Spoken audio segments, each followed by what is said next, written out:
कधीच ही आज्ञा मोडू शकत नाही, म्हणून त्यानं देवाची शपथ घालून सांगितलं नाही.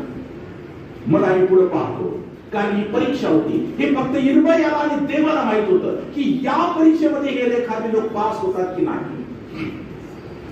आणि मग त्यांच्यावरती जरी दबाव आला तरी 6 ते 11 वचनामध्ये आम्ही पाहतो की रेखावी लोक पाळक साहेबांना मद्य पिण्यासाठी नकार देतात.